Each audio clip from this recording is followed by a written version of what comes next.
It's the KGOU Readers Club. This month focusing on the book, A Promise Kept. We're going to be talking about the McGirt decision and its implications for Oklahoma and the history behind it. I have joining me for the next hour Robbie Etheridge and Robert J. Miller, who are the authors of A Promise Kept. And of course, I am KGOU Managing Editor Logan Layden, leading the conversation.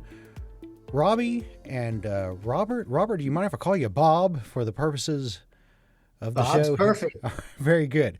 Well, thank you both for joining me this afternoon to talk about this important book, A Promise Kept. We have done extensive reporting here at KGOU, obviously about the implications of the McGirt decision, but you all's book that you work together on really gives you the full historical context of it, and not just the historical context of it, the case law context of it as well, leading up to the McGirt decision. And it's a lot more in depth and a lot more complicated than I think probably most Oklahomans realize. And so I want to thank you both for joining me today. And first of all, before we get into the conversation about the book itself, tell me a little bit about you all's collaboration and why you felt it was important to do this work. Well, the University of Oklahoma Press, our editor, Alessandra Jacobi, emailed me soon after the case, said, "Would you be interested in writing a book on the case?"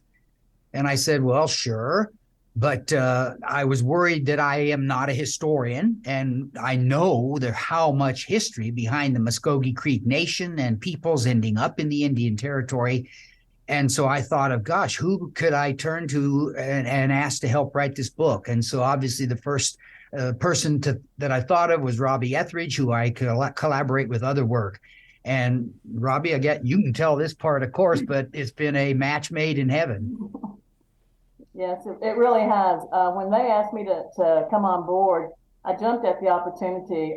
One thing, I knew this case was really an important case, and given the historical and you need the historical context to really understand how important it is.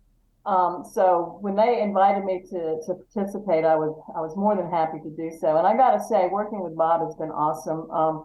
We shared drafts of each other's chapters as we went along.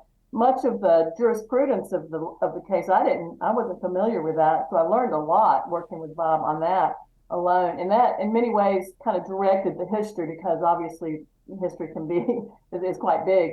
But I tried to keep the history sort of directed towards the treaties and the statutes and stuff that have come along in the last several hundred years.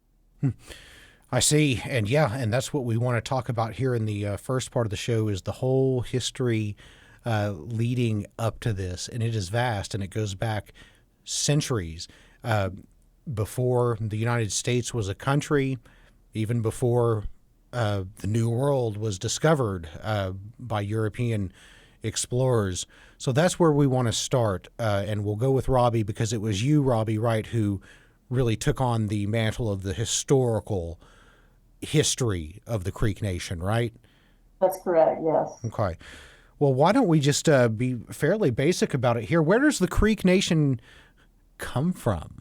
That's $1 million question. And in my book, and anybody who knows me knows that, knows my work, I'm a real advocate of what is called deep history, looking back to the pre-colonial era to understand the colonial era in terms of Native histories. And so the Creeks, the Muscogee Nation, really did not form until after the European invasion, until after colonialism. It was in response to colonialism and the initial disruptions of colonialism in that first 150 years, which included things like obviously disease and the Indian slave trade, which was hugely destructive to Native polities, and its increased warfare and so on. And so out of that turmoil, or what I call the shadow zone, emerges these Indian nations in the American South. In pre-colonial times, the polities were these small, much smaller, hierarchically organized, what we call chiefdoms. And those chiefdoms started to fall apart in the disruptions following colonialism. And also the introduction of the capitalist market system was, part of this because it revamped the political economy of these chiefdoms. But out of that turmoil emerged these Indian nations of the American South, the ones that we're most familiar with, like the Muscogees, or Creeks, the Cherokees, the Catawbas, the Choctaws, the Chickasaws, and so on. All of those actually were formed in the 17th century. So, and they were formed as a result of colonialization. They had already had their own political systems before this. So Correct. sort of the way that we see that forming out in the ensuing century, decades, after they started encountering these Europeans, was a response. It was. To It that. was a response. Yes, their those pre-colonial political systems began to fall apart for a lot of different reasons that we don't fully understand yet. But once we call these coalescent societies, because as these, pre-colonial political systems began to fall apart, people began to group and regroup into these much larger political entities. And we call them coalescent societies because people from various polities and even cultural areas came together in different ways. And it's that coalescence of the coalescence of these native nations of the colonial era is what we're studying now, trying to figure out what were the pushes and pulls of coalescence. How did they come together? What was the glue that held them together? And one thing that we're looking at is we do think a lot of that coalescence had roots in the pre-colonial era. So that's why it's important to start, very early. I start with the Paleo period in my book, but you move it up through into the colonial era. But you have to in order to understand the Muscogee Nation of the 18th, 19th century, you really have to go back to the origins, which push you back to the pre-colonial era. Yeah, and they had treaties almost right away, Yes. and different agreements. And over the course of those first couple of centuries or so, you saw the British, at least, there was almost a symbiotic relationship, I guess you could call it, between the tribes and the colonizers, because the native population had things that they needed.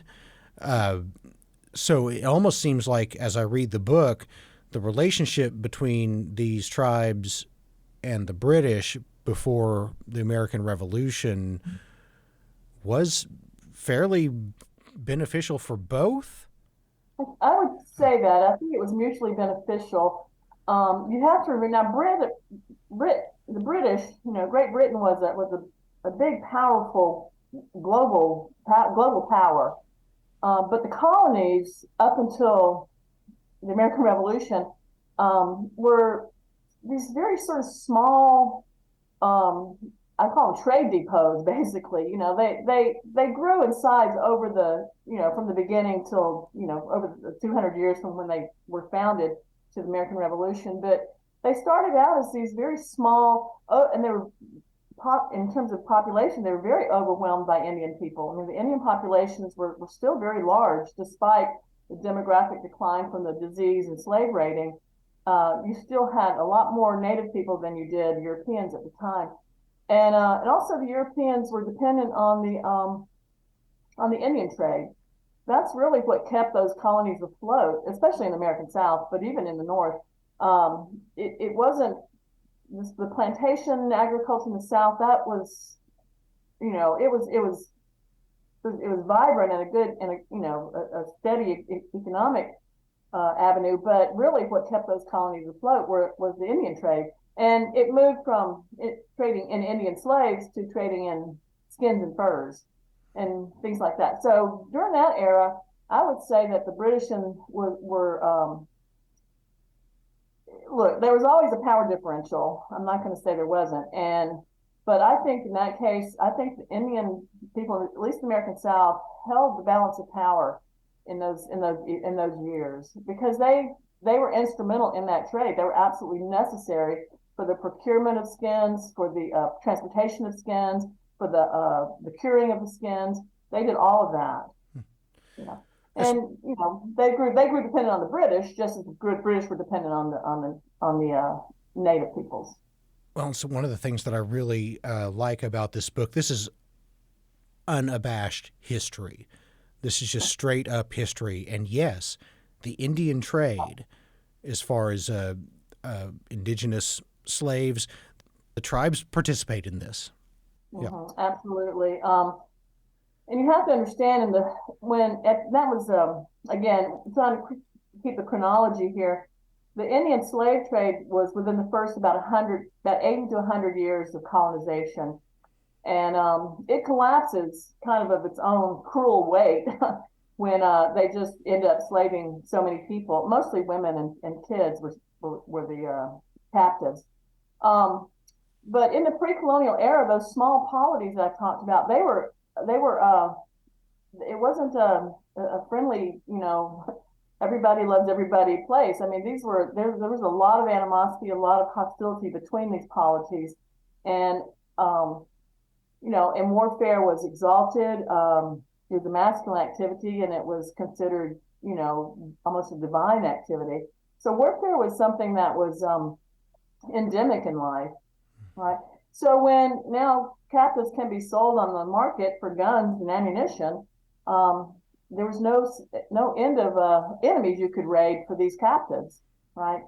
And that's and so that starts to happen, and within about less than a generation, it spirals out of control, though, and that's when by 1715 with the Annecy War, the whole thing sort of collapses, like I said, of its own weight. It was just you know, couldn't be sustained. And plus, at the same time, you had the formation of these much larger native nations forming.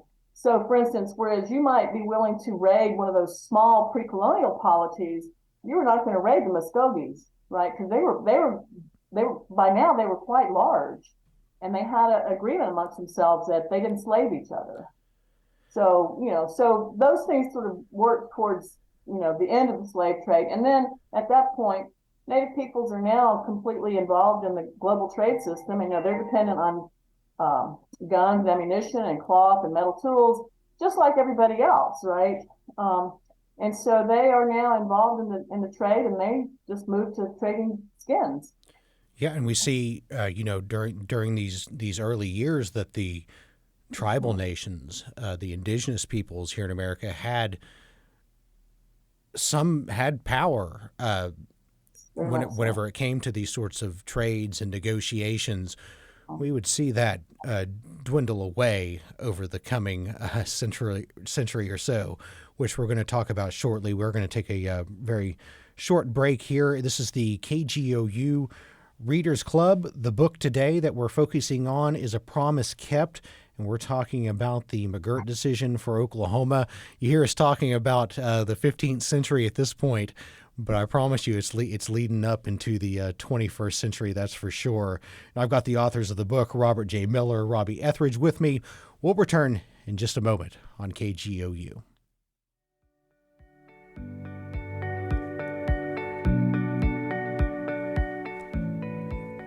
It's the KGOU Readers Club.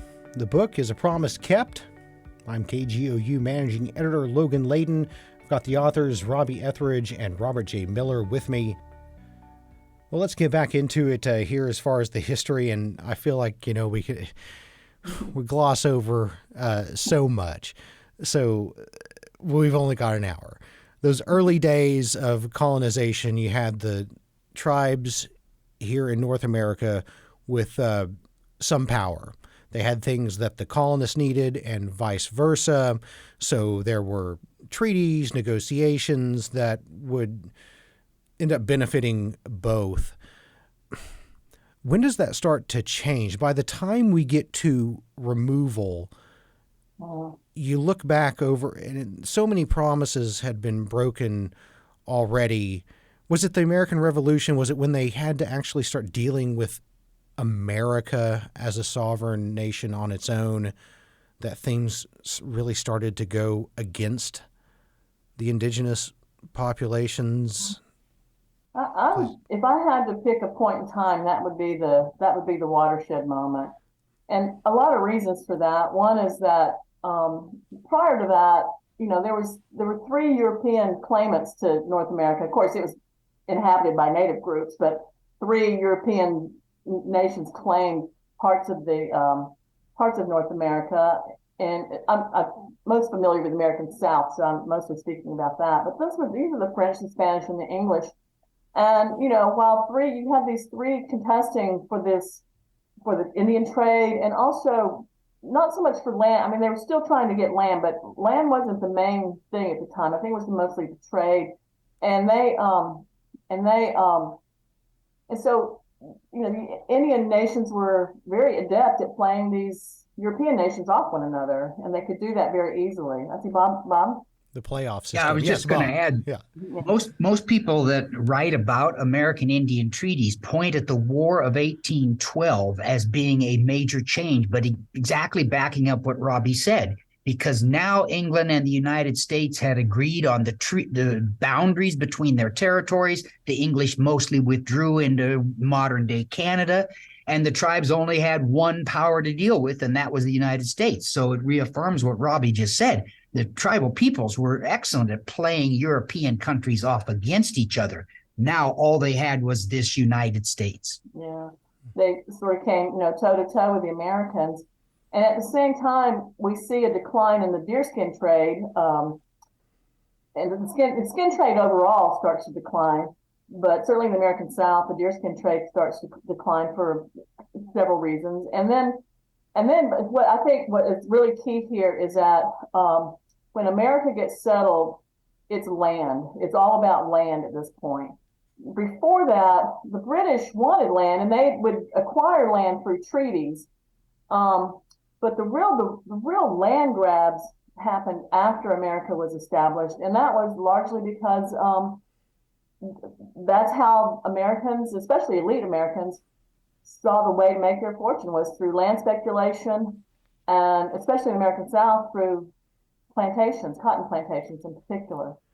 So when land became the commodity most in demand, now Indian people were not, they were impediments to acquiring that, right? Before they had been instrumental in the exchange, the trade system, but now with land the most important thing, and Indians own most of the land, almost all of the land in America, and now they became impediments to this economic growth and to this. When America got started, I mean, they really did. Manifest Destiny doesn't get proclaimed until later, but they already had their eyes westward. I'm talking about the founding figures and the elites in America. That was one of the such an interesting thing for me as I was reading this book. There's this sort of dividing line, whereas before the native population in North America was someone that you had to negotiate with because they had something you needed and they needed stuff from you.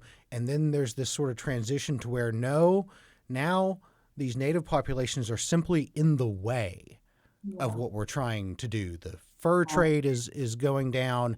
Now it's more about agriculture and cotton and land. And so instead of having this mutually beneficial relationship, it's you all are just in the way. Bob?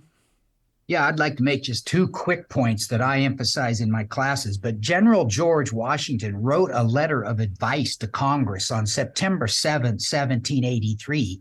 It's called the Savage's Wolf Letter, because he analogized Indians to animals, and he was truly predicting what you two were just discussing, the ultimate removal and maybe even disappearance of indigenous peoples. And he told Congress that it's much cheaper to buy these lands than it is to try to take them in war. So he was almost recommending a treaty process and the kind of pressure that Robbie and you have just been talking about. And I just want to add one quick point. When Thomas Jefferson was president, he wrote 3 private letters in 1803, sort of like with the back of his, speaking against the back of his hand. He said, well, we all know all the Indians need to move west of the Mississippi someday. Well, who knew that? Well, it was because of the land speculation and profits to be made and growing American population that Robbie just mentioned. This is, this was always in the minds of the Americans. They knew that they were going to be moving west. The question wasn't whether they should or should not take these lands. It was how to. Do we want to start a multi-year bloody war to eradicate these Indians? No. There are a lot of connotations. That's very expensive. A lot of people are going to die. Better to sort of negotiate it away from them. But all through the course of, that century and well into the next, the idea was the Americans knew what they were going to eventually do, right? It was simply a matter of how to do it. Exactly. And, it was, if you read the documents from those early years, like Bob was talking about, it's openly expressed as, quote, the Indian problem. And it wasn't that the Indians were the problem. The problem was that the Indians owned the land that they wanted. And so the idea was, how do we acquire that land? There was no doubt, I think, in the minds of the people in the government and elites that, and even, rank and file Americans, that they were going to get that land one way or the other. And, the openly discussed things in Congress were extermination, removal, and then one was assimilation, which they did try, the so-called Plan for Civilization, and that was actually met with great success in the American South. Native nations, they turned to ranching and farming, and they were actually doing quite well. But that left them on their lands and made them even more reluctant to cede lands or anything, and because they needed all that land for their ranching and farming. And, that's the time when a lot of Native people in the American South, some of them, the elites, became, you start to see this division of into the social stratification. Some elites actually became cotton planters, and you see a lot of people owning African slaves. And so, but that didn't solve the so-called problem, because Indian people still owned all their land. So this is when you went to, then removal became the option that became, the one to be used in some really horrible, as we know, some horrible ways. Which was not the first choice. Removal, like extermination, had major expenses related to it. We talk monetarily, but that was sort of not one of the. They tried the assimilation thing, right, and it just wasn't going to work. Bob, yes. One Supreme Court justice literally wrote in an opinion what Robbie just said, is that if Indians assimilate too much, then they will maybe have property rights we can't get.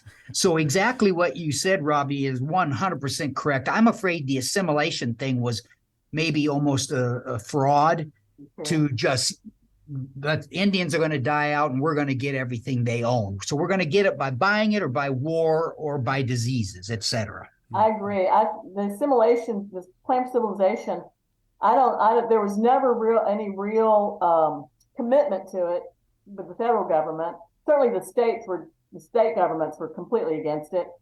And I think it was a way to just sort of kick the can down the road until the United States could afford removal. Right, until they could get the financial situation in hand enough to have a removal. Now, I just want to add that extermination was later used in the West with the Indian Wars of the West. That was an extermination program. So all three so-called options were used over the next 150 years. But in the South, especially with the Muscogees, it was removal that led to this promise that they would have, in exchange for the lands they lived in Georgia and Alabama, in exchange for those homelands, they would be given lands in Oklahoma in perpetuity as Creek national lands, and the Creeks would be allowed to govern themselves in perpetuity. Mm-hmm. So that was the promise made. That was the promise made. Kept, perhaps hundreds of years later, but certainly not in the meantime. And so we get to removal. And again, we're glossing over so much. You should just read the book, A Promise Kept, because there's so much in between what we're talking about now and the actual time of removal. And removal itself, maybe I had misconceptions about it where people were rounded up and marched to Oklahoma, and that is true. But it also happened sort of gradually, more gradually than I thought. Some people went voluntarily. Yes, it actually took several years to play out. Of course, now you're talking about, and in the book, I just concentrate on the Muscogee group, and this was going on across not just American South, but across the Eastern Seaboard, really.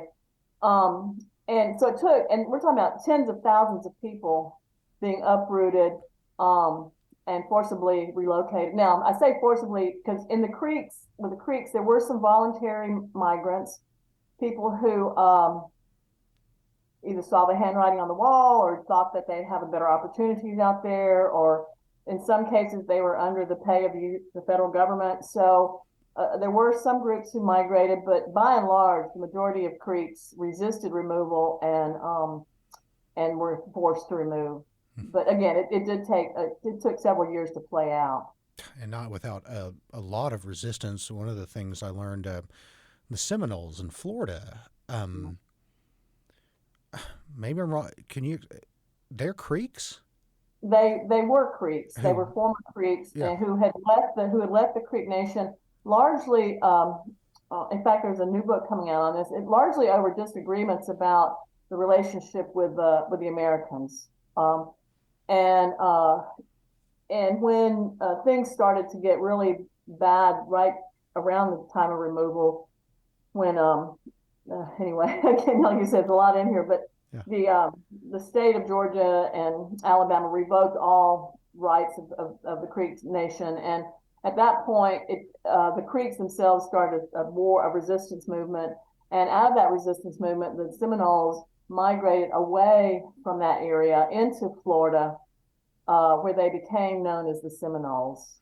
And so, yeah, they were I would call them resistance fighters who went down to Florida, and then they openly welcomed runaway slaves and freedmen, and so they became, and really anybody else who wanted to join them. So they became really a mixture of folks, and they resisted removal for another 40 years.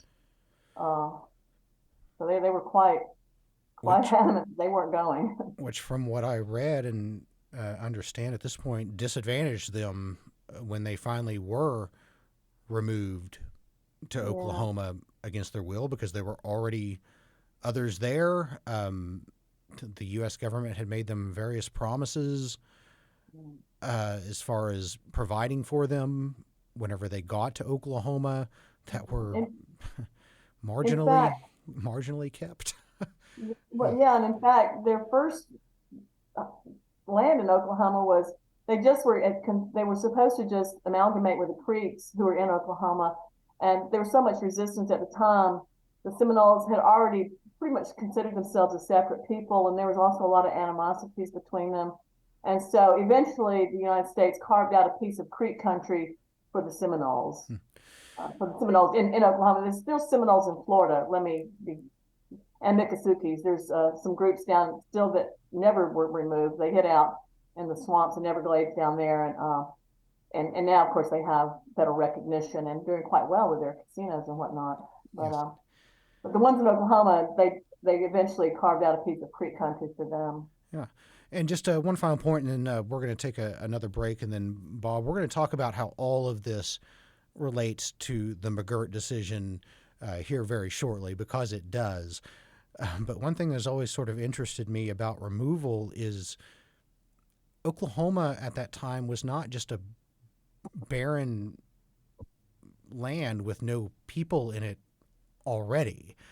How did there were tribes here, how did they respond to having thousands and thousands of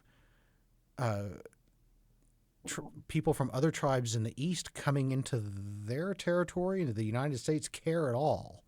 Not well.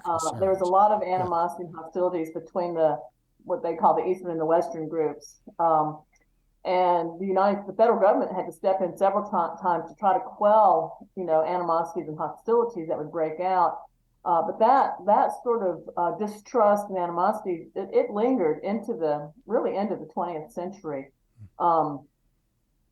And eventually boundaries were settled and whatnot, but no, Oklahoma was not an empty place when these folks were removed there. They were coming into other groups' territories, and so it was a very rocky, needless to say, transition.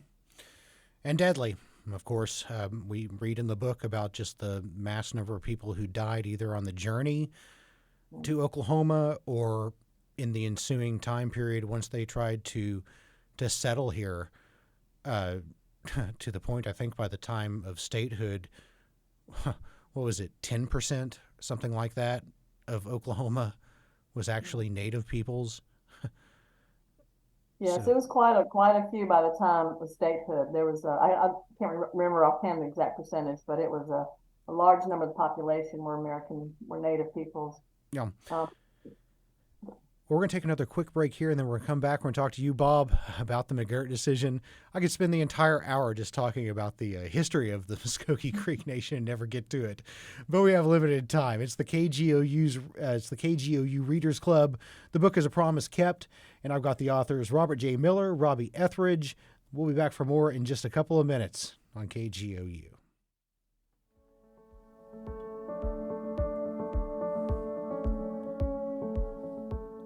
Back with the KGOU Readers Club. I'm KGOU Managing Editor Logan Layden. The book is A Promise Kept. We're talking about the McGirt decision, the history of it, the implications of it. I've got the authors of the book both with me. That's Robert J. Miller and Robbie Etheridge.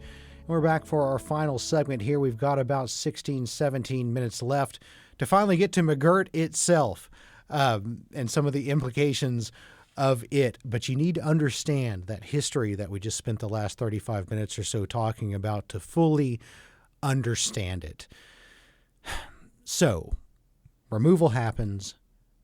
The tribes, and we are talking fairly specifically about the Creek Nation in this book, although this applies to other nations as well, but promises were made about that land, about the jurisdiction and authority that the Muscogee Creek Nation would have over it, and that was never taken away, although a lot of people think that it was through various actions, statehood, but it never explicitly was. So, Bob, I want to go to you now because I believe, in as far as the book goes, you were more in charge of the actual implications of the case itself, whereas Robbie was more in charge of sort of the history of everything.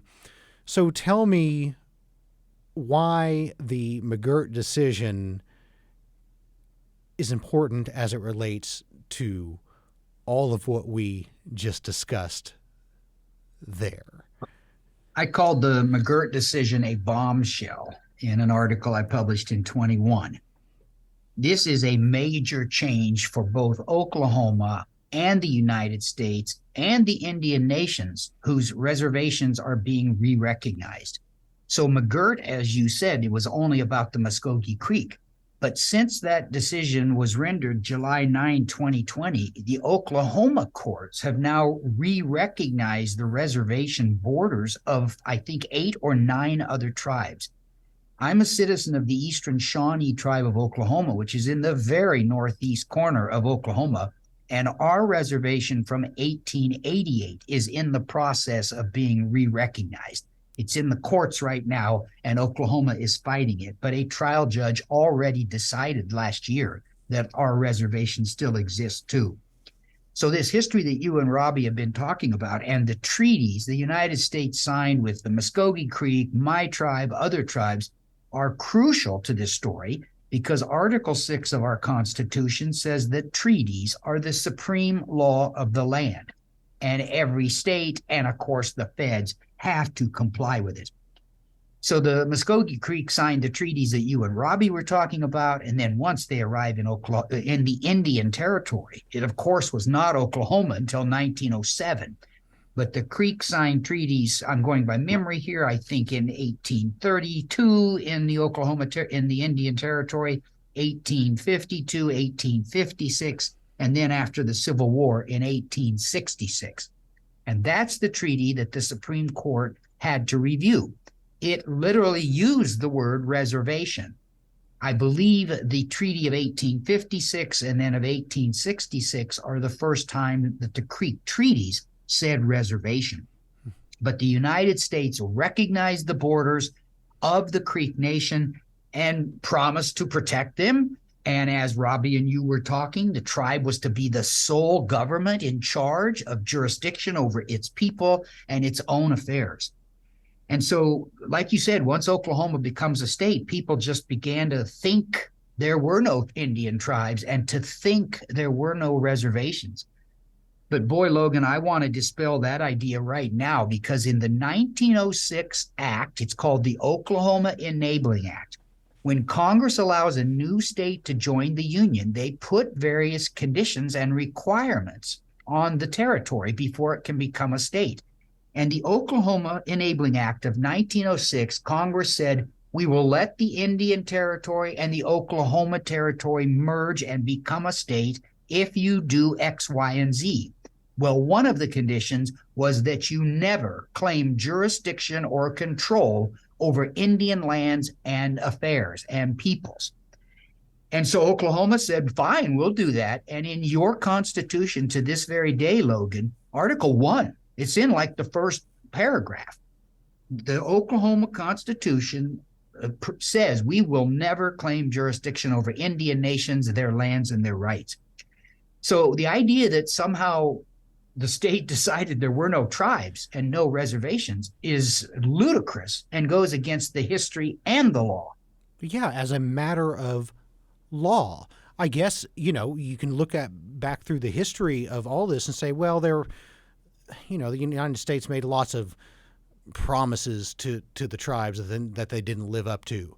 But as a matter of law, that is what it says.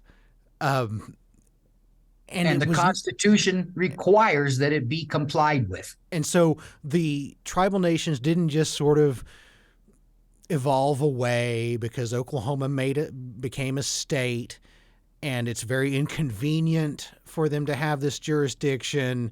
No, these treaties remained in place. And even though it does cause, and we're going to talk about that in a second, yes, there are lots of challenges now that are being faced here in Oklahoma because of this decision. But it is what it is. The law is what it is, and it says, unless Congress, and if let me know if I'm mistaken, Congress can dissolve a reservation. Yes, it would have to pay damages for that. Yeah. Usually Congress did this by gaining an agreement with a tribal group. And so what the Supreme Court had to look at, and what Oklahoma has argued for 114 years, is, like you said, the tribal reservations have somehow magically disappeared. But that 1906 Act that I mentioned to you, Logan, Congress used the word Indian treaty and named specific tribes about 19 times in that 1906 Act. I've counted them up. And that shows that the Congress in 1906 knew there were Indian reservations in both western and eastern Oklahoma and required this new state to give up, to forbear, or to disclaim is the legal word, any claim of jurisdiction over them. From day one, the state ignored those promises in the law, and regrettably, the United States never carried out its duty to protect the tribal nations and these treaty rights. Well, you mentioned, the Oklahoma Enabling Act. Important to note, I think, that happened, around the turn of the 20th century. One of the arguments I've heard in relation to, the tribal nations were dissolved, and I'm interested to hear your response to this, was because of the Civil War, that whenever the tribes in Oklahoma decided, and you've got to read the book because it's more nuanced than just that the tribes decided to side with the Confederacy. It is a lot more complicated than that. But when they did, that dissolved any previous agreement or treaty that they had with the United States. But some of the stuff you're talking about happened after that. Oh, absolutely. Right. Well, what you said, the Union troops were withdrawn from the Indian Territory and the Southern troops moved in 1861. So the tribes, including the Cherokee Creek and including my own tribe, we signed a treaty with the South. It was kind of forced upon us because there's Southern soldiers and the Union soldiers are gone. But notice the date of the treaty that this case is about, Logan. It's 1866. So now the United States came to all these tribes and punished us for signing treaties with the South. The Creek, the five big tribes that people know as the five civilized tribes, the tribes prefer just the five tribes. They gave up half of their territory in those 1866 treaties. You should look at a map. There would be no Oklahoma. It'd be all Indian country today if those tribes had not been coerced to sign the treaties in 1866. So it's the 1866 treaty that the McGirt decision is about. And as you said, it's about, does the Creek Reservation still exist? Yes. Can an Indian be criminally prosecuted by the state for committing a crime in Indian country? There's a federal statute that defines what Indian country is. Yeah. And that's where tribal law is the strongest. And that's where a lot of federal laws apply and where state law is almost absent. Yes, and there is that distinction. You all make it clear in the book between Indian country and Indian territory. And again, people are just going to have to read the book. We've got to fast forward a little bit because we are running out of time a little bit. But let's talk about the McGirt decision. I want to preface this just a little bit. You're not saying, I mean, we're talking about the implications of this case for jurisdiction in the state of Oklahoma. You're not saying that McGirt is innocent or he's a good guy or anything like that. No, McGirt was immediately, once Oklahoma was forced to let him out of the penitentiary, the federal authorities picked him up immediately. He never left custody, and he's already been convicted and is serving something like 50 years in federal penitentiary.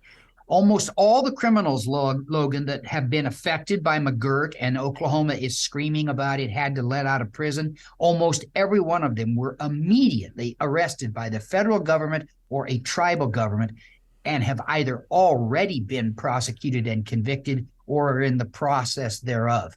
So the risk to public safety that the government of Oklahoma is screaming about is really not true.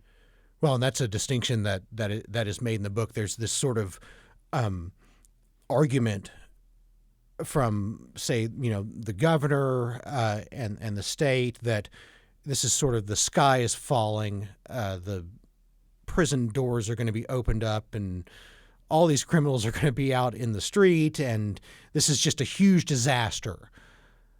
No, but there are very important this complicates things very much for particularly the tribes in the state who have to take on a lot of this new work, and they've been doing it for a couple of years now, and it's not necessarily an easy thing. It's a big challenge, but that's different from, the world didn't come to an end in Oklahoma because of McGirt. What are some of the challenges that we face? Yeah. I think one of the headings in either my article or in the book is "The Sky is Not Falling." So Justice Gorsuch, just this past June, noticed in an opinion, and he said this is a social media campaign that the state is waging. So the state is presenting McGirt in a false light and not explaining the true facts. So what did happen in McGirt? I woke up the morning of July the 9th, 2020. I read the opening sentence, and I knew the tribe had won because Gorsuch writes, at the end of the Trail of Tears, there was a promise. Mm-hmm. So that's the title that Robbie and I took, A Promise Kept. And the court, by the slimmest of margins, 5-4, holds that the Creek Nation Reservation has never been made smaller since 1866. And so it still exists as 3.25 million acres, including part of Tulsa. Mm-hmm. And now that the Cherokee Nation Reservation has also been determined to have never been diminished, I believe all of Tulsa is within the territory of one of those tribal nations. But as you said, no one lost their home. Not a piece of property was changed. These are borders of jurisdiction. Which government can criminally prosecute? Which government can civilly regulate? For non-Indians, the change will be minimal because tribal nations have very little civil jurisdiction over non-Indians and have almost no criminal jurisdiction over non-Indians. So the average Oklahoman is not going to know or recognize the difference. The state is worried about a loss of power, jurisdiction. And you just mentioned it, the tribal nations are now faced with enormous new responsibilities. I think the Cherokee Nation, I'm going to throw out a number that seems too high, but I think their criminal prosecutions have gone up something like 800% or 8,000% even. Mm-hmm. So that's why I said this is a challenge for all these governments. Absolutely. There's so many interesting things to this. Neil Gorsuch is one of them. I think, as far as for people on the left side of the political spectrum in America, this was a terrible thing. This was during the Obama administration when Merrick Garland was held up and not able to be a Supreme Court justice, and we get Gorsuch instead from Trump. Create a lot of anger. But for the tribal he's a bit of a sympathetic.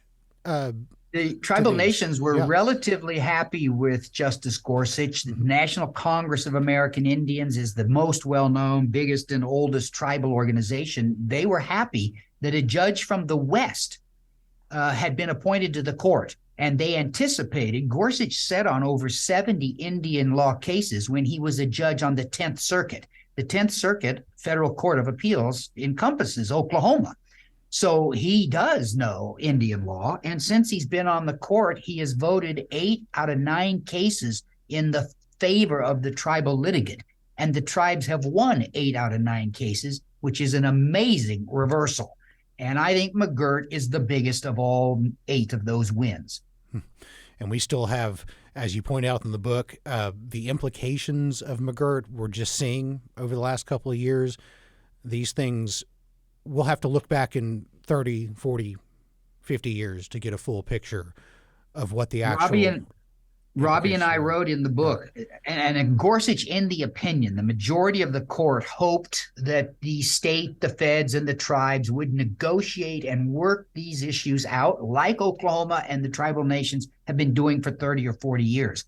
But Gorsuch also noted there's potential for conflict here, and that's what we have now. So the longest chapter in our book, Logan, I think chapter 8, is trying to foretell and anticipate the consequences. And some of these things have already happened just in the 2.5 years since the decision. Yes, indeed. Robbie Etheridge, Robert Miller, thanks for writing this book, and thanks for talking to me today. I encourage anyone who is interested in the implications of McGirt and the history behind it to pick it up, because I learned more reading this than I have in the last 2 years of just covering the news. Thank you all for doing it, and thank you, listeners, for joining us for the KGOU Readers Club. The book is a promise kept. I'm Logan Layden, and this is KGOU.